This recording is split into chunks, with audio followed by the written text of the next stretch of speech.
అందరికీ నమస్కారం. ఎలా ఉన్నారు? అందరు బాగున్నారు అనుకుంటున్నా.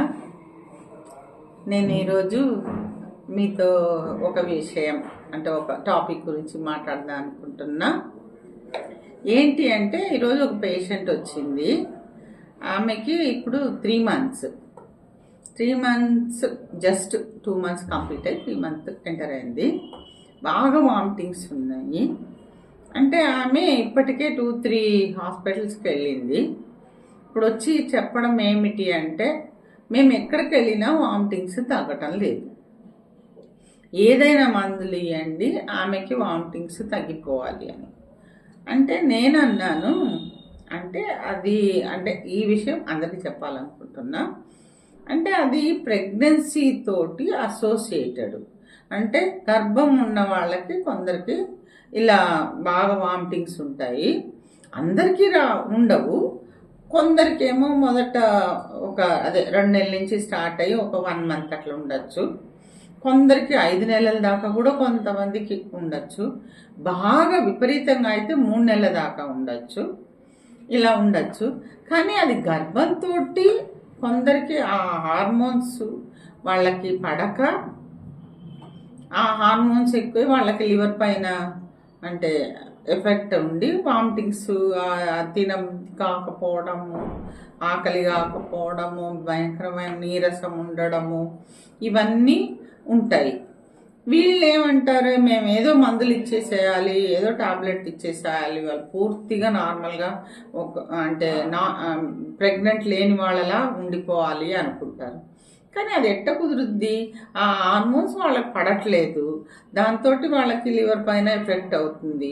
ప్రెగ్నెన్సీ ఉన్నంత వరకు కాస్త వాళ్ళకి పొంగు మీద నీళ్లు చల్లినట్టు కొంచెం ఉపశమనం జరుగుతుందే కానీ వాళ్ళకి అంటే పూర్తిగా తగ్గిపోవడానికి అదేం రోగం కాదు కదా. రోగం అయితే మందులు రాస్తాము, రోగం తగ్గిపోతుంది. కానీ గర్భం ఎక్కడికి పోతుంది?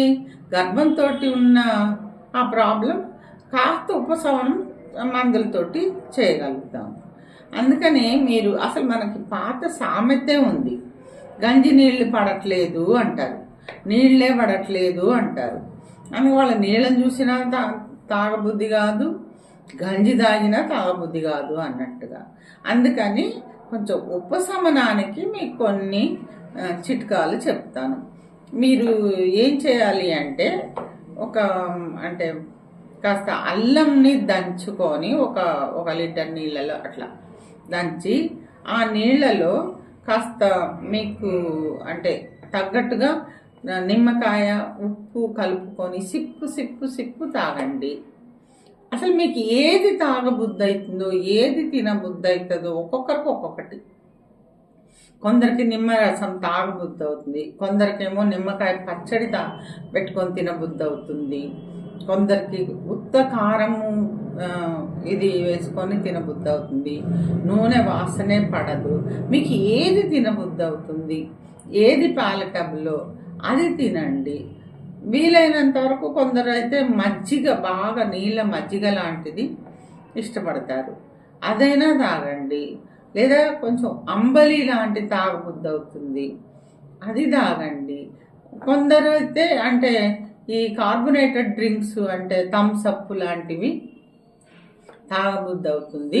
అంటే ఆ టైంలో వేరే దారి లేదు, వాళ్ళకి విపరీతమైన నీరసం ఉంటుంది, వాళ్ళకి అదే తాగబుద్ధి అవుతుంది. అలా ఉన్నా వాళ్ళు తాగనియండి వాళ్ళకి. అంతేగాని మీరు హాస్పిటల్లో వచ్చి మాకు తగ్గట్లేదు, ఏదో ఒకటి ఇచ్చేయండి, తగ్గిపోవాలి, నార్మల్ అయిపోవాలి అంటే మాత్రం అలా కుదరదు. కాస్త ఉపశమనం జరుగుతూ ఉంటుంది ఈ టాబ్లెట్స్ వల్ల, ఇలాంటి కొన్ని చిట్కాల వల్ల. మీరు అంటే నీళ్లు తాగబుద్ధి కాకపోతే మీరు నిమ్మరసము అంటే అదే చల్ల, అంబలి ఇలాంటి లిక్విడ్స్ మీరు ఎక్కువ తీసుకోండి. అంతేగాని వచ్చి తగ్గిపోవాలి, వెంటనే తగ్గిపోవాలి, ఈ హాస్పిటల్ తగ్గట్లేదు, ఆ హాస్పిటల్ తగ్గాలి, ఇలా తిరుగుతూ ఉంటే మీకు వచ్చే లాభం ఏం ఉండదు. వాళ్ళ బాడీ కాంపోజిషన్ ఎట్టాగో ఆ విధంగానే కొందరికి ఎక్కువ ఉంటాయి, కొందరికి తక్కువ ఉంటాయి. మీరు ఇది అర్థం చేసుకోవాలి, ఇది రోగం కాదు.